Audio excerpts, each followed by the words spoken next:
new people listening to us on Facebook, some of your friends, Ken.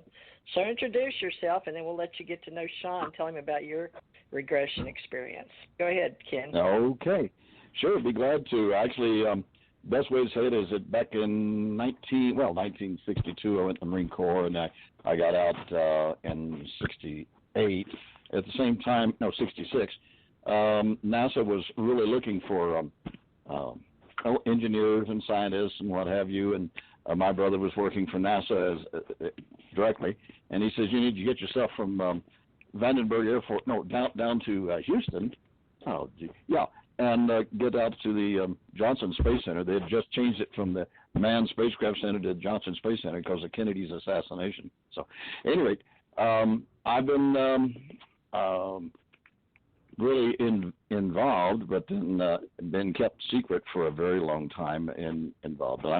I was one of the 4 civilian astronauts. I was with the Grumman Aerospace Corporation that built the lunar modules, and we substituted for the regular NASA astronauts in testing the lunar module with Grumman in the vacuum chambers to be sure everything worked right, and then we helped train the regular NASA astronauts how to do that. I worked over in the Lunar Receiving Laboratory to catch the guys coming back from the moon and helping keep track of all of the samples and events that took place there.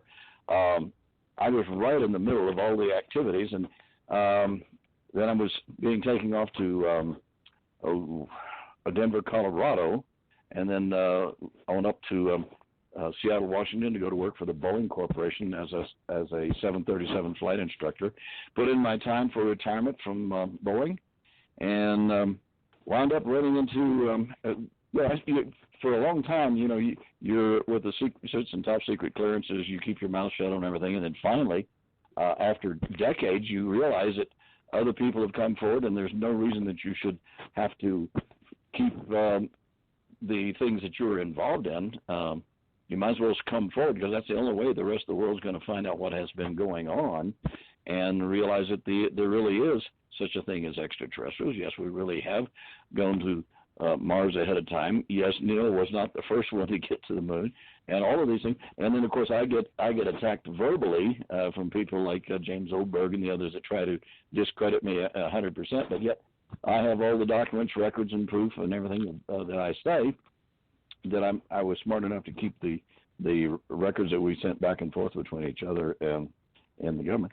Anyway, so I wind up now trying to be sure we get the truth out, because we as an intelligent species on the planet Earth are now in the position where we're ready to come forward and start having direct contact with extraterrestrials that the public can deal with.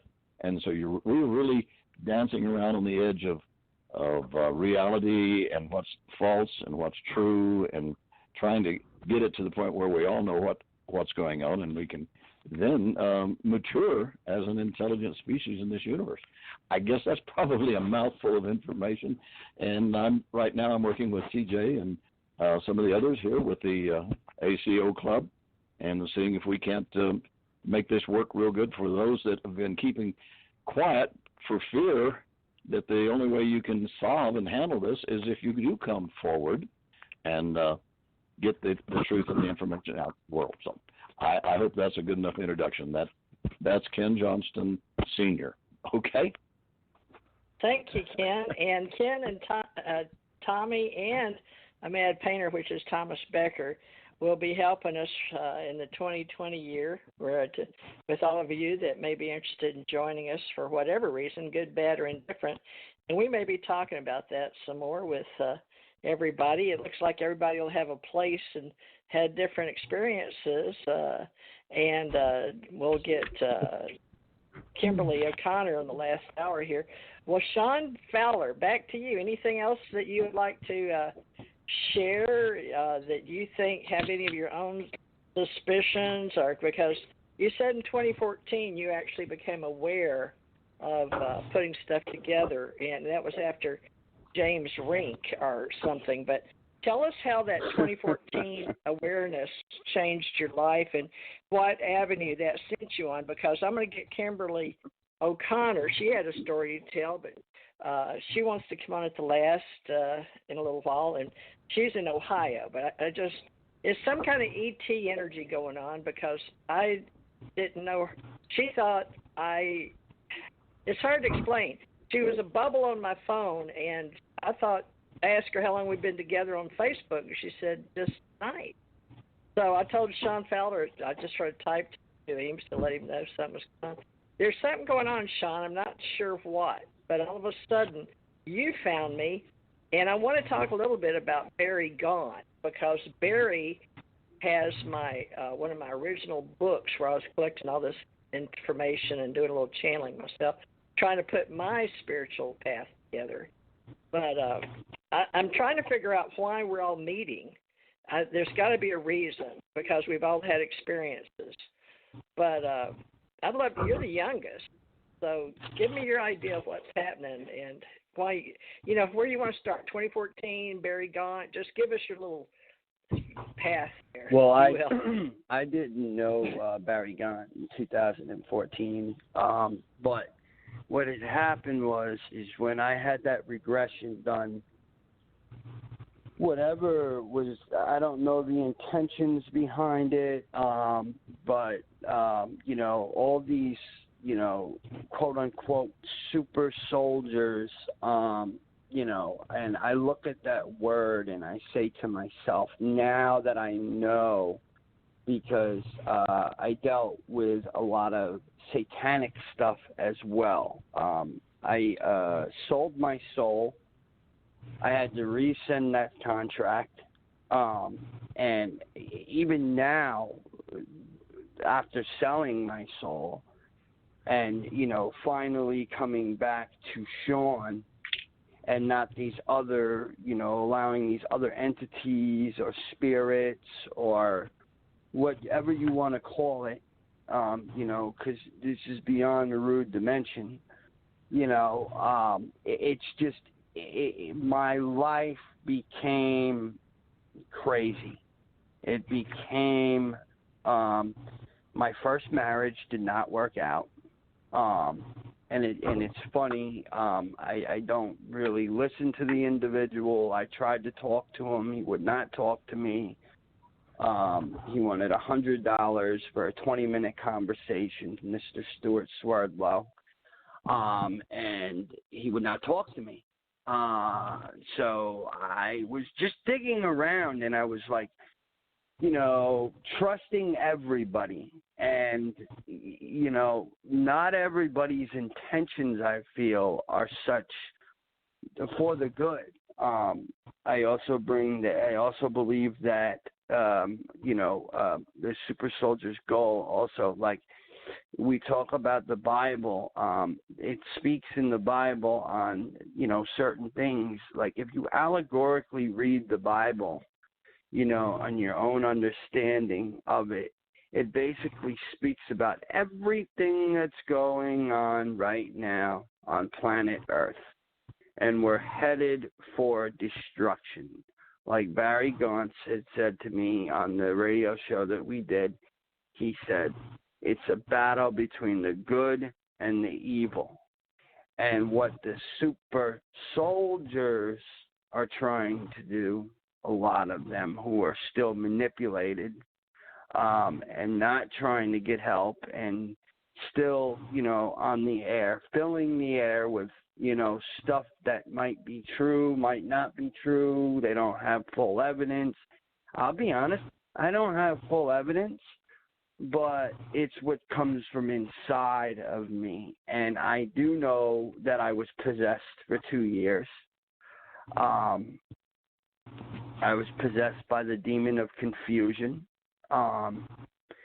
And this demon confused me so much that I destroyed everything. I have not been able to hold a job. I have not been able to be, that good of a people person at times. I could be happy 1 minute, sad the next minute.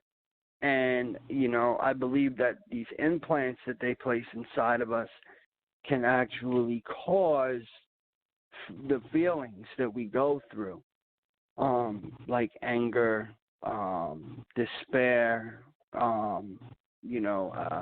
self-loathing.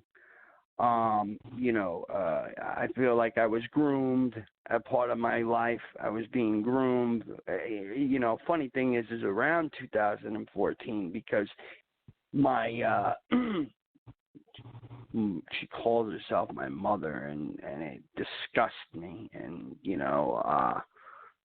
but I allowed an individual to move in with me who ended up being what I call a super satanic super soldier, like totally into Satanism.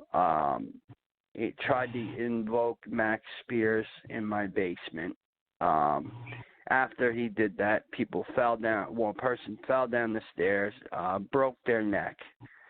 As I was trying to cleanse my home, weird things were taking place. I was having outer body experiences. I was doing outer body, right on videos on YouTube that I eventually deleted. I got rid of it because it just was like I was playing in what I call the devil's den. I was, trying to, get these powers. And this individual ended up, it got so bad that I blacked out on him, and I threatened somebody's life.